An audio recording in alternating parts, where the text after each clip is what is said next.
pagi anak-anak, senang sekali kita masih tetap ada di dalam program Sarapan Surgawi bersama dengan keluarga besar Sekolah Kasih Bagi Bangsa.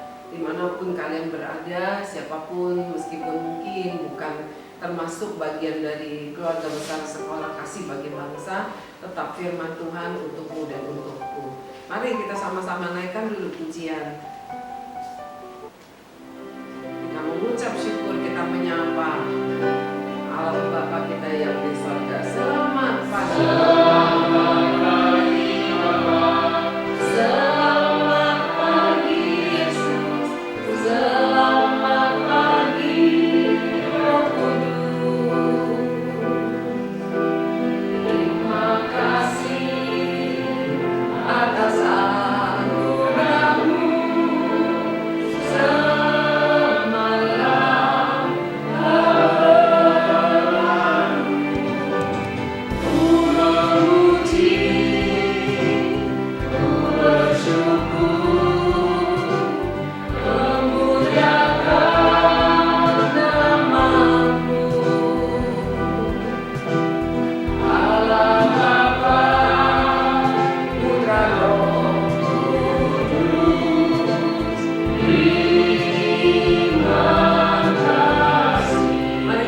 Kepala kita berdoa.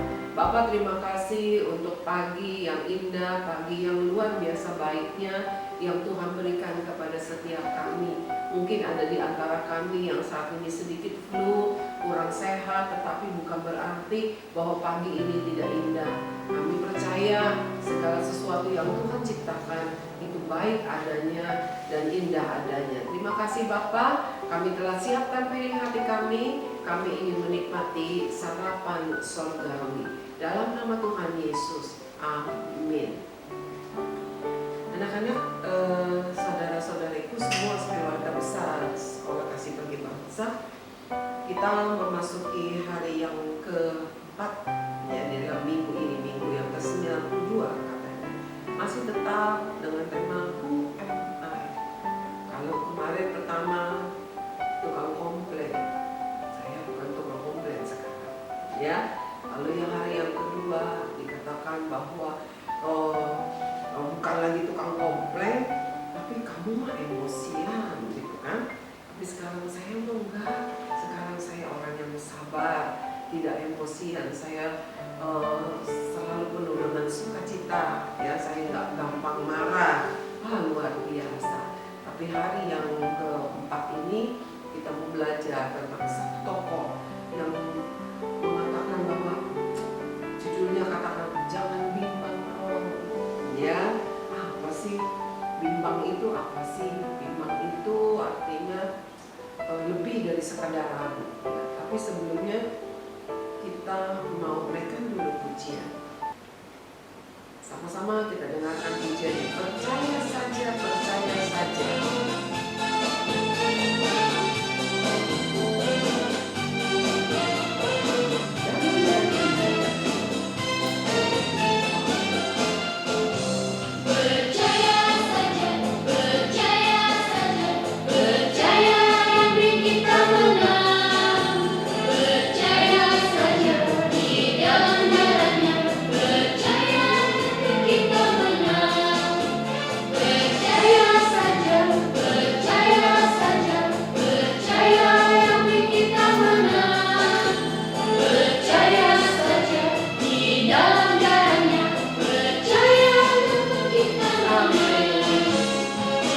Jangan pernah ragu kalau sama Tuhan Yesus.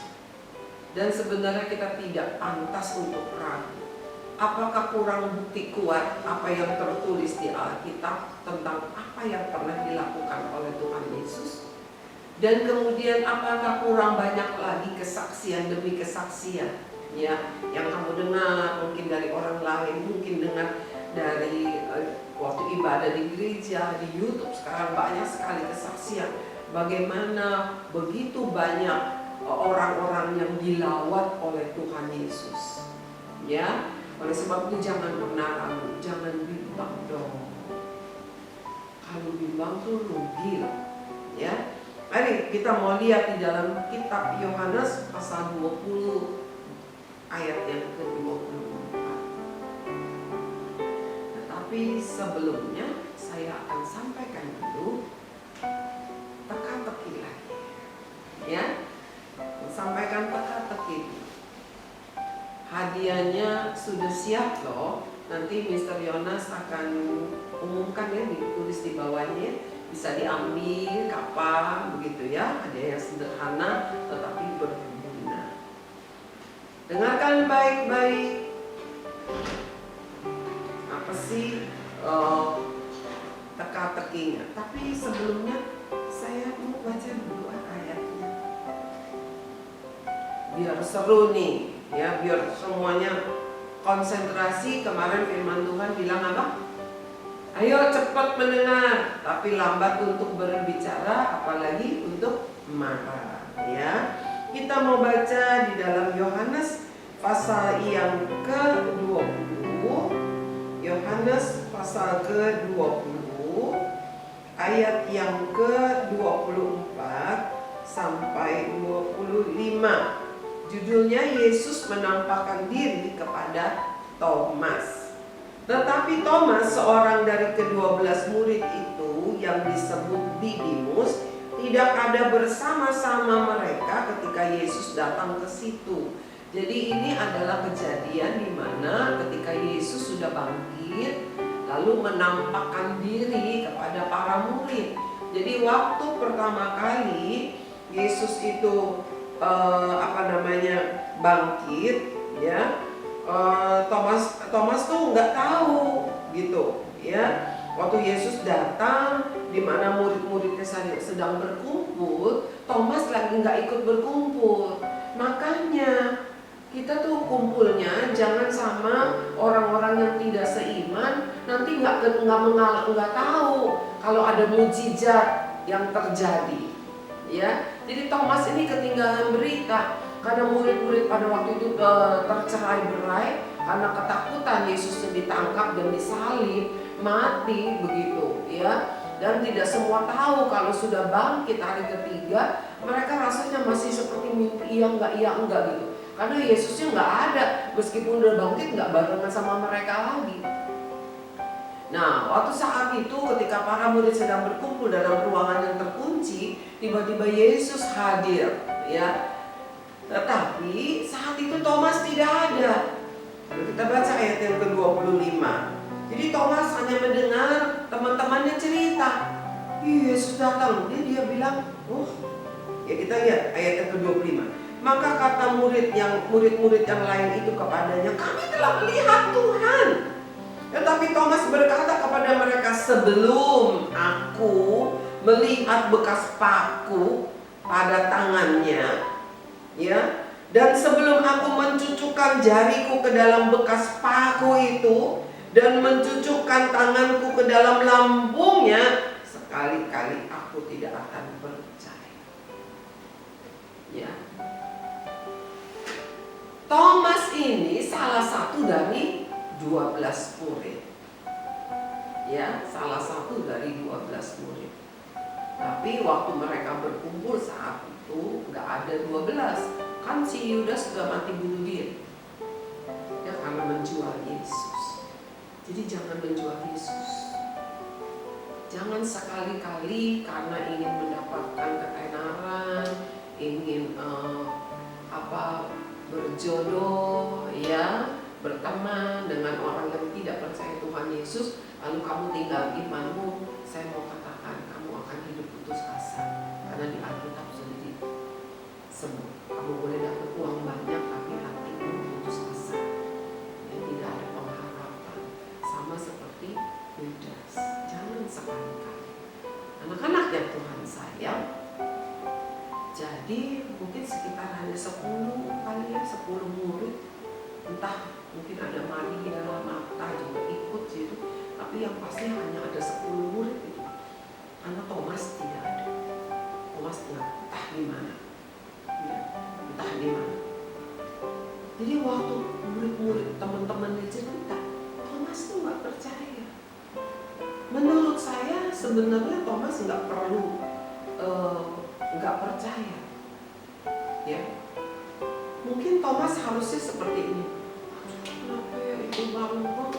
Aku nggak ikut-ikutan di situ. Kenapa aku nggak ikut ngumpul ya? Kenapa aku mendingan di rumah? Coba kalau aku ngumpul, aku juga bisa ketemu sama Tuhan Yesus. Ini malah Thomas bilang, sebelum aku mencucukkan jariku ke lubang bekas paku di tangannya Yesus, guru kita, dan sebelum aku memasukkan tanganku ke lambungnya, aku gak akan percaya. Kan waktu Yesus disalibkan, tangannya ditusuk paku. Saya mau bilang, tusuk pakunya itu tidak akan pernah jadi rapat bekasnya. Di lambung itu juga bekas ketusuk, andai kata rapat pasti ada bekasnya. Kalian lihat, ini kuping, telinga ya, telinga mama, telinga anak-anak perempuan itu namanya ditindih, ditusuk dengan jarum kecil, ya, lalu dibiarkan ada benda yang mengganjal sehingga dia tidak bisa rapat lagi. Nah, apalagi ini pakunya besar, pakunya nggak kecil, pakunya besar. Kalau kecil nggak kuat untuk menahan tubuhnya, jadi ini kan berjam-jam. Yesus disalib itu berjam-jam. Ya, sampai menjelang sore baru diturunin. Itu berjam-jam sampai darahnya habis baru dia mati. Di sini tusuk kaki juga, aku bisa. Jadi pasti ada bekasnya. Sebab itu Thomas bilang, kalau aku belum masukkan jariku, berarti lubangnya paling sedikit sejarinya Thomas. Ya, Thomas sudah bisa berpikir pasti itu bekasnya berbekas berlubang. Dan sebelum aku memasukkan tanganku ke dalam lambung, dalam mencucukkan tanganku ke dalam lambungnya, sekali-sekali aku tidak akan percaya. Anak-anak yang Tuhan sayang, seringkali ketika kita mendengar cerita orang lain, ya bagaimana dia menyaksikan Tuhan sudah menolong, seringkali banyak orang yang alah bohong tuh, alah mana mungkin, atau pikirnya begini, ya itu cuma buat dia, buat saya. Tuhan tidak mau. Kita mau belajar punya respon yang benar, karena kita pengikut Kristus. Kita tahu yang mana Tuhan, mana hantu. Ya, jangan ada kebimbangan. Jangan kita seperti tidak mengenal Kristus. Oke? Saya akan sampaikan dulu.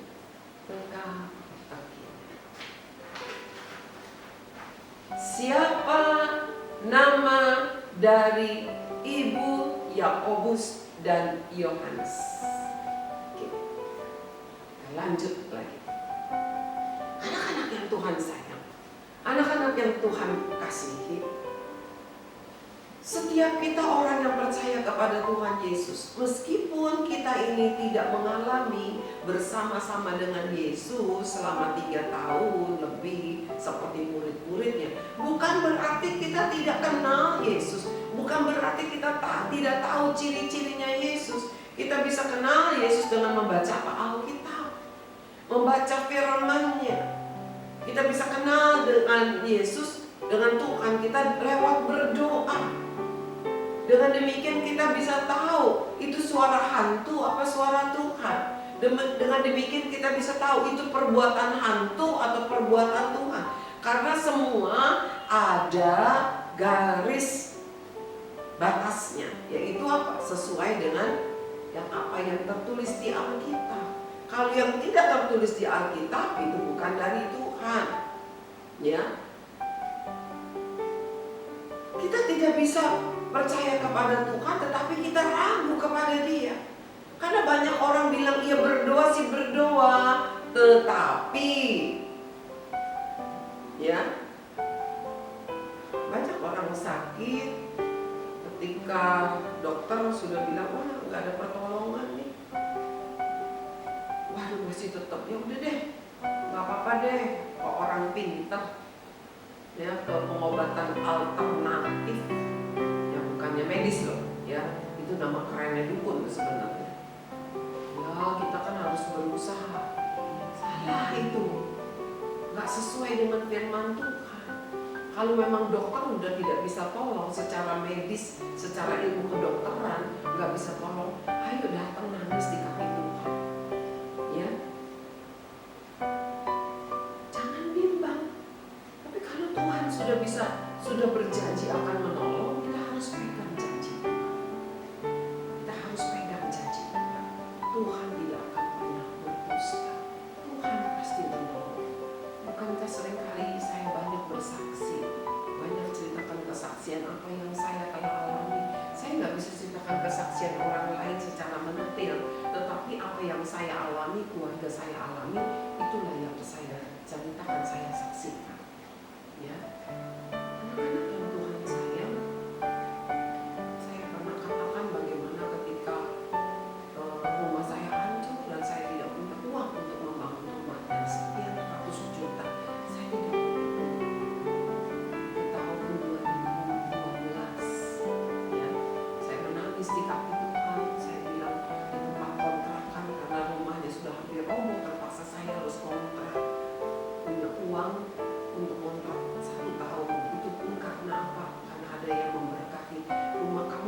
saudara, saya memberi saya uang, saya tidak minta, saya cuma berdoa kepada Tuhan. Saya bilang, Tuhan, saya takut rumah ini roboh.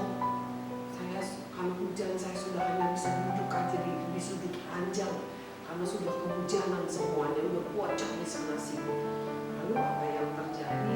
Tahu-taunya ada saudara saya telepon, saya tanya keadaan saya karena dia tahu rumah saya seperti itu. Lalu dia kirimkan saya uang untuk apa? Untuk kontrak rumah 1 tahun.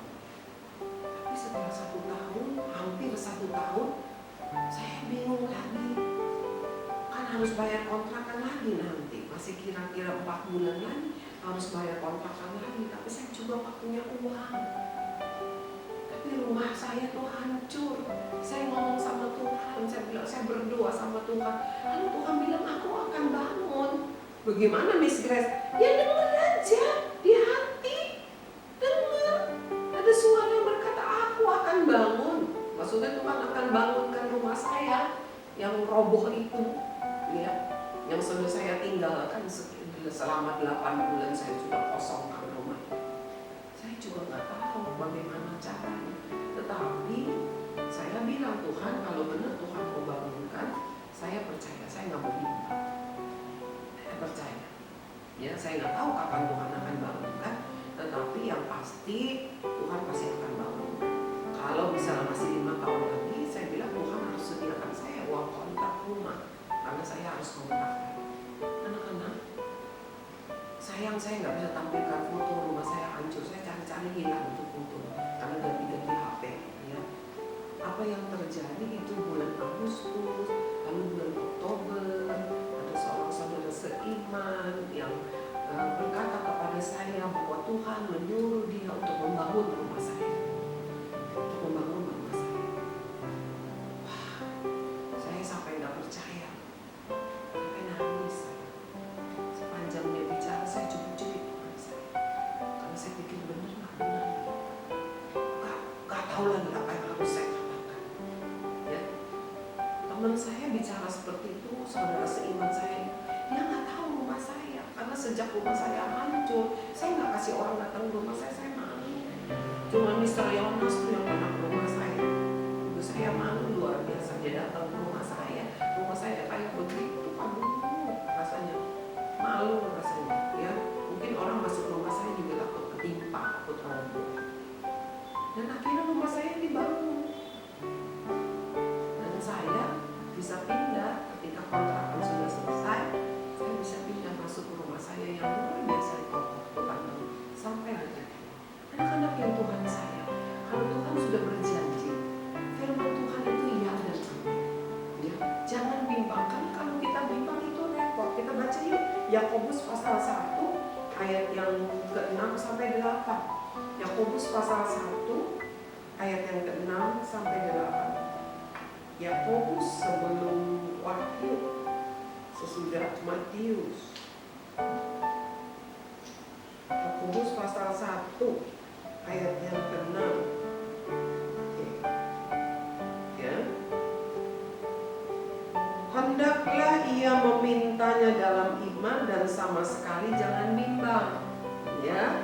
Jadi kalau ada seseorang yang perlu hikmat, perlu pertolongan daripada Tuhan, memintanya dalam iman. Jadi kita harus beriman, jangan bimbang dong. Ya. Dan sama sekali jangan bimbang tuh. Ya. Kalau saya yang nulis nih, bukan siapa, saya tambahin dong. Dan sama sekali jangan bimbang dong, ya. Sebab orang yang bimbang sama dengan gelombang laut yang diombang-ambingkan kian kemari oleh angin. Tuh di laut kan ada gelombang, ya. Gerak kiri, gerak kanan, nggak pernah bisa diam. Itu orang yang bimbang katanya. Orang yang demikian janganlah mengira bahwa ia akan menerima sesuatu dari Tuhan.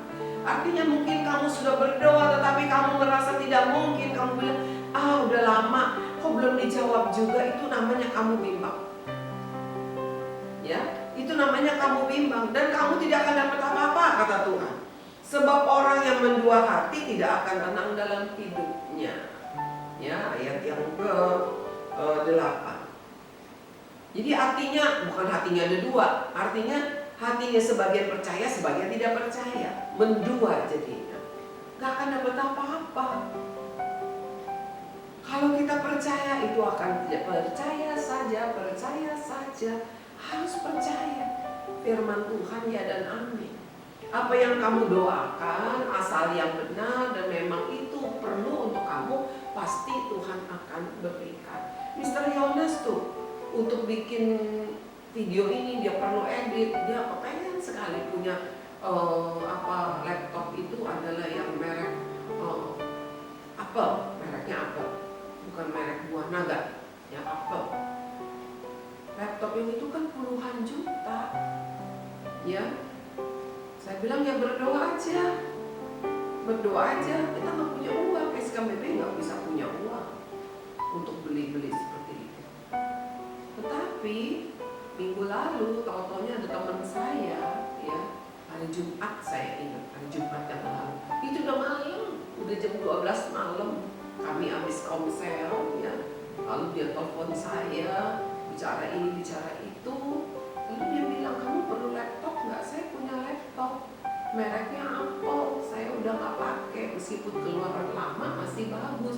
Saya bilang ya mau lah, mau, nggak perlu ditanya lagi gitu mau, apalagi masih bisa dipakai, ya. Sekarang masih terus di laptopnya nggak rusak ya, Mr. Demas, nggak rusak ya, agak kuno tapi masih tetap bagus. Perlu diinstal ini dan itunya, ya, karena kemarin habis ditata ulang, ya. Nggak pernah bimbang. Kalau memang permintaan itu adalah baik, pasti Tuhan akan berikan. Mari jangan bimbang dong, ya. Sebab firman Tuhan kalau orang yang bimbang nggak dapat apa-apa, ya. Mari kita naikkan pujian. Bagi Tuhan tak ada yang mustahil, ya. Kita naikkan pujian ini. Apa sih yang saat ini sedang ada di dalam pikiranmu? Ada banyak hal yang kamu berdoa, tapi kamu nggak yakin Tuhan jawab apa. Kamu nggak yakin apakah Tuhan akan tolong, Tuhan akan berikan apa tidak.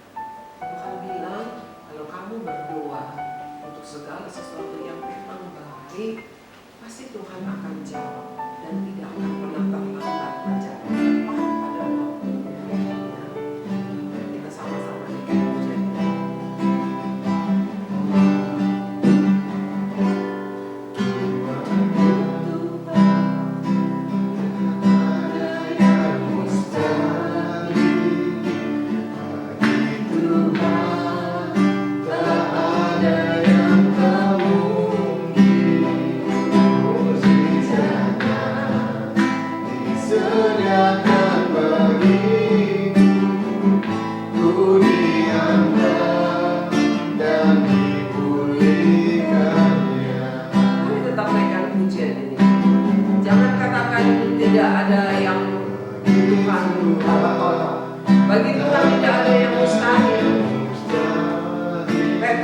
Berjalan di atas air karena dia percaya kepada Tuhan. Ketika dia bimbang, dia mulai tenggelam. Mari jangan pernah bimbang, jangan bimbang dong. Kamu tidak akan dapat apa-apa, tapi percaya saja, nantikan penggenapan janji Tuhan. Satu kali kita naikkan pujian, satu kali lagi.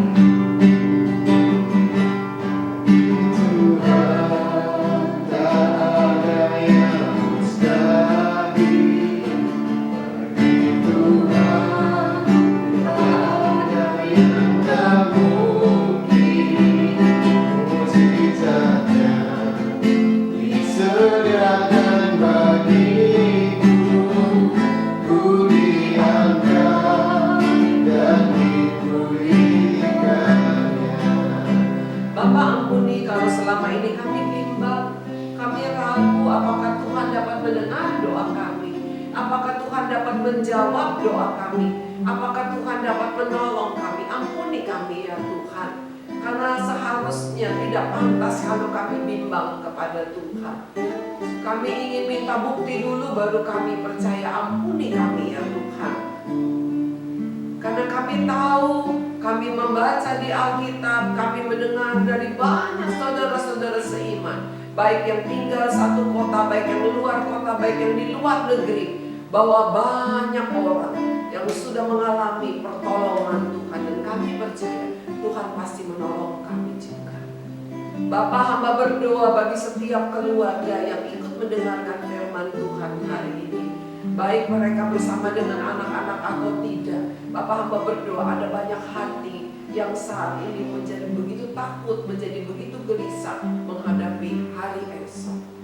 Ketika masa PSBB kembali dilakukan lagi, ketika kami mendengar banyak berita yang membuat kami takut dan gentar, tetapi kami tetap harus pergi bekerja.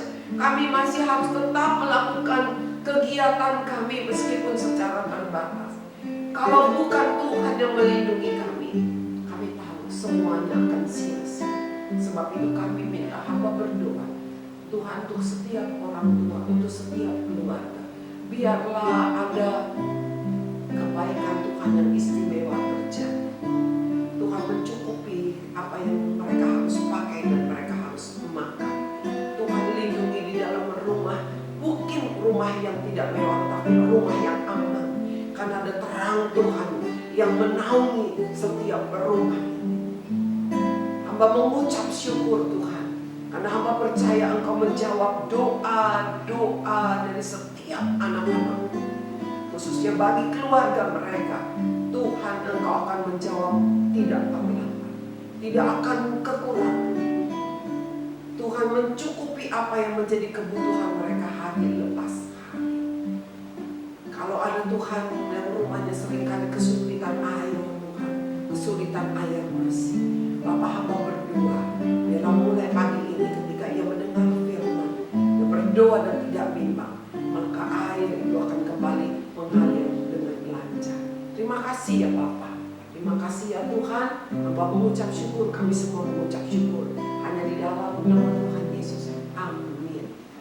Jangan bimbang, tetap percaya janji Tuhan iya dan amin, pasti akan dijawab tepat pada waktunya. Orang yang bimbang tidak dapat apa-apa. Tuhan memberkati, sampai bertemu esok pagi.